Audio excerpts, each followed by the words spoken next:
Os Hashiras são a elite dos caçadores de Onis. São os caçadores que se destacam ali e acabam se tornando os mais fortes, gerando o título de Hashira. Pelo fato de eles serem Hashiras, já passaram por situações traumatizantes durante a sua vida. Com exceção de Rengoku e Mitsuri, que têm seus passados até levemente de boas, os outros Hashiras já passaram por situações bem difíceis durante a sua vida. Porém, um Hashira se destaca desses, que no caso o Abanai Iguro, que na minha opinião é o Hashira que tem o pior passado na obra. Enfim, se você não leu a obra por completo, mas tem curiosidade de saber qual foi o passado do Abanai, confere aqui esse vídeo. Lembrando, que vai ter spoiler aqui da obra. Então, se você não gosta de spoilers, recomendo que não veja esse vídeo. Mas se você não liga, confere aqui que eu vou estar contando toda a trajetória do Abanai Iguro. Mas enfim, bora pro vídeo.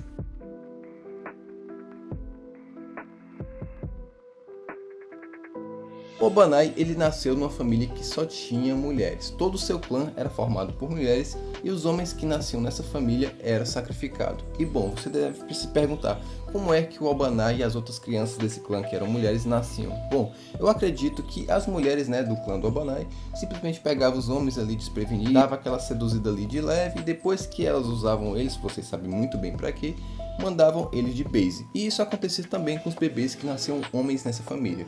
E bom, por que o Abanai foi uma exceção? A família do Abanai, ela adorava um Oni que tinha o formato de uma cobra lá, um Oni bem bizarro mesmo, que lembrava a Medusa. E quando a família do Abanai estava prestes a sacrificar ele, esse Oni pediu que não sacrificasse o Abanai, que cuidassem dele, que quando ele tivesse grande, o Oni ia se alimentar dele. E bom, isso aconteceu por volta até dos 12 anos ali do Abanai, onde o Abanai ele é criado dentro de uma gaiola, preso como se fosse um animal, e vivia comendo. E todas as comidas que o Abanai comia, era basicamente comidas gordurosas, e meio que isso atrapalhou no desenvolvimento do Abanai. Pelo fato dele não praticar exercícios e passar 12 anos da sua vida preso, ele não ficou muito forte, meio que ele era raquítico, e isso explica porque o Abanai ele tem uma estatura baixa durante o anime, porque basicamente ele sempre foi uma criança fraca, porque como as pessoas normais, ele não saía correndo por aí, ele não brincava em nada, ele só ficava preso. E pelo fato da sua alimentação ser exclusivamente para ele engordar, ele também não tinha uma alimentação muito boa. Porém, o Abanai não ficou gordinho, porque ele não comia essas comidas toda hora, porque ele evitava comer por conta que ele sabia muito bem qual era o destino dele. Nesse processo, ele acabou conhecendo uma cobrinha que se tornou a melhor amiga dele. Bom, não sei o nome dessa cobra, e por isso eu vou deixar aqui na legenda, no vídeo. E bom, essa cobra meio que se tornou a melhor amiga do Abanai. E quando o Abanai completou 12 anos, a sua família tirou ele pra ver esse Oni, E quando o Abanai viu, ele se assustou bastante. E essa Oni era tão desgraçada de um jeito que ela pediu pra família dele cortar a boca dele no formato de uma cobra pra o Abanai ficar parecido com ela. Porque não sei o motivo, mas enfim, fizeram isso com o coitado do Abanai. Nesse processo, o Abanai acabou roubando meio que um negócio lá, mano, que tinha uma ponta de cabelo. Enfim, eu não sei o nome daquele acessório, mas ele acabou roubando um negócio de cabelo lá de mulher e levou para sua cela. Nesse processo ele começou a serrar de pouco em pouquinho a grade para poder fugir, só que sem ninguém perceber. Até que um dia, uma noite, o Abanai conseguiu cortar essa grade e fugiu com a sua cobra de estimação. Nesse processo, a Oni ficou pistola, porque o Abanai tinha fugido e acabou matando toda a família dele, por vingança, e foi atrás do Abanai. Quando o Abanai estava prestes a ser capturado pela ação Oni Cobra, o pai do Rengoku, que na época ainda era Hashira, acabou salvando o Abanai dessa situação. E após o pai do Rengoku salvar o Abanai, a prima do Abanai chegou e culpando ele, dizendo que todo culpado daquela situação, de toda a família dele ter sido morta, foi culpa do Abanai. Ou seja, de todo o clã do Abanai que sobreviveu, foi só ele e essa sua prima. E nisso vamos para os eventos de Kimetsu Sonhaba, um pouco antes do Tanjiro se tornar um caçador. Bom, se não me engano, o Abanai ele foi o 7º a se tornar Hashira, apenas na frente da Mitsuri e do Tokito, se não me engano. Nisso ele acabou conhecendo a Mitsuri, que ele acabou meio que tendo uma paixão platônica ali por ela.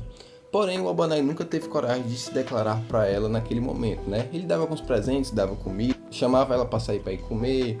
Inclusive aquelas meias que a Mitsuri usa foi o Abanai que deu para ela. Porém, o Abanai nunca teve coragem de falar isso para ela. E bom, tem dois motivos. O primeiro motivo é que o Abanai ele se sentia muito culpado pelas coisas que a família dele fez. Ou seja, ele se sentia uma pessoa suja, ele se sentia uma pessoa ruim. E ele sabia que... E ele achava que ele não merecia o amor da Mitsuri. E outro problema também era por causa das cicatrizes que ele tinha na boca. O Abanai achava aquelas cicatrizes muito feias e por conta daquilo ali achava que a Mitsuri nunca ia querer ele. Isso pelo menos que é mostrado na obra. Porém, tem um terceiro motivo também, que não é mostrado diretamente na obra, mas você pode perceber também, que é pelo fato do Obanai ter ginofobia. Para quem não sabe, ginofobia é basicamente o medo de mulheres, mas não o medo em si de uma mulher bater em você, é simplesmente de ter um contato com mulheres. E bom, essa é uma parada que é um pouco séria hoje em dia, porque muitas pessoas confundem pessoas que têm xenofobia com pervertidos, porque muita gente acha, aquele cara que tem medo de mulher é porque eles vivem pensando situações pervertidas com as mulheres, mas não. Um homem hoje em dia, basicamente, ele tem xenofobia, ele deve ter tido algum trauma de infância muito grande com mulheres, até mesmo por conta da mãe.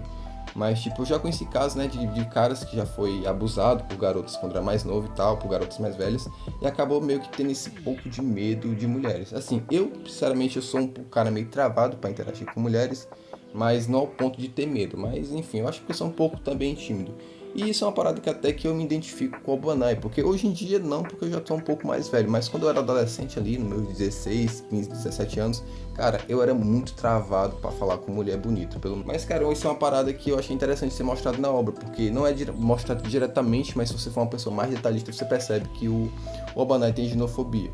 E bom, durante os eventos de Kimetsu no Yaiba, o Obanai se torna um personagem meio chato e irritante. Pra quem é veterano aqui do canal sabe que eu não tive uma relação muito boa com o Obanai em 2022, né? Enfim, pra quem é veterano sabe o que eu tô falando. Mas o Obanai é o Hashira que eu mais me identifico. Isso pode ser até irônico eu me falar, mas é o personagem que eu mais me identifico na obra de Kimetsu no Yaiba. Pelo menos a parte dos Hashiras, né? Enfim, o Obanai, né, ele fez uma ponta ali no arco do Distrito de Entretenimento, né? Meio que ele ficou zoando o Uzui, por o Uzui ter matado só o Lua Superior 6. E em seguida veio o arco do Castelo do Infinito, onde o Obanai ficou observando a Nakimi junto com a Mitsuri, sendo que eles não conseguiram fazer praticamente nada, né? Porque a Nakimi era um personagem fraco, porém tinha uma habilidade muito roubada, né? De mexer o espaço e tempo. Então, basicamente, o Obanai não conseguiu fazer nada. E nisso teve o próximo arco, que foi o arco da batalha final contra o Muzan.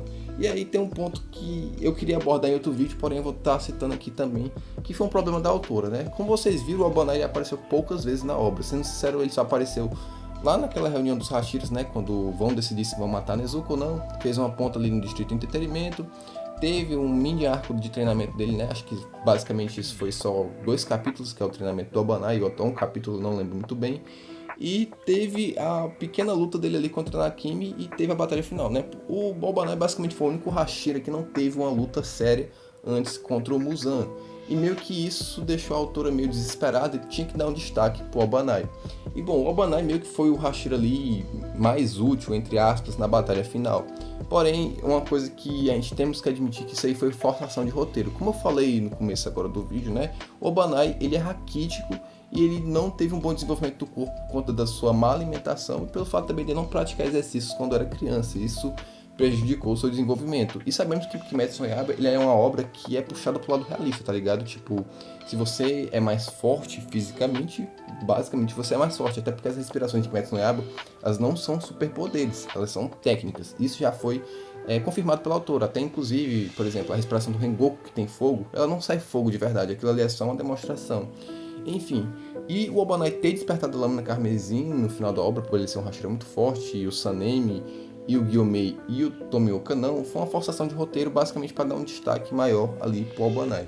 Mas enfim, em outro vídeo futuro eu vou falar mais detalhes sobre isso, mas deixando bem claro que o fato do Obanai ali ser o Hashira entre aspas mais forte foi um pouco de pouco não, na verdade foi forçação de roteiro ali, não faria sentido ele ser o Hashira mais forte.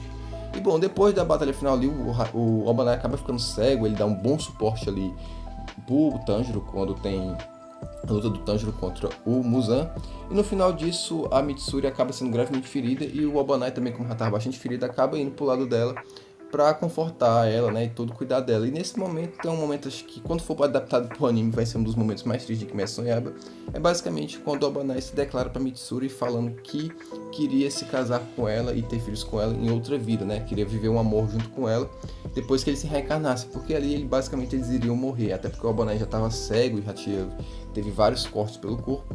A Mitsuri não estava tão gravemente ferida, mas já estava quase indo de base. E tem uma cena muito triste ali, onde os dois ficam chorando um no colo do outro e a Mitsuri acaba morrendo ali junto com o Obanai. Tem nesse final triste. Bom, passa nos 100 anos, né, tem a reencarnação deles, onde a gente descobre que o Obanai e a Mitsuri se reencontraram na reencarnação, agora eles são donos de um restaurante. e eles tiveram 5 filhos, se eu não me engano. Bom, parece que os caras não tinham TV e compensaram tudo que não fizeram na vida passada. E bom, rapaziada, esse foi a trajetória do Albanai. O Albanai, sério, tem um passado muito triste. Embora, assim, as pessoas considerem o passado do Sanemi o passado mais triste que Mestre Toyaba, mas eu considero o do Albanai, porque, cara, imagina tu passar 12 anos preso dentro de uma gaiola, que nem um coitado. Enfim, o Albanai não é um personagem que eu goste muito, assim, como personagem, mas ele é um cara, assim, que eu sinto na pele dele o tanto que ele sofreu, assim. Ele é um personagem, assim, interessante, mas infelizmente a autora não deu muito valor pra ele, e quando foi tentar dar valor pra ele foi basicamente no final da obra. Mas enfim, esse é o vídeo. Deixe aqui embaixo nos comentários qual passado você acha mais triste, se é o do Sanemi ou do Albanai, ou de outro Hashira mesmo. Mas enfim, comentem aqui alguma coisa sobre o vídeo, e até a próxima.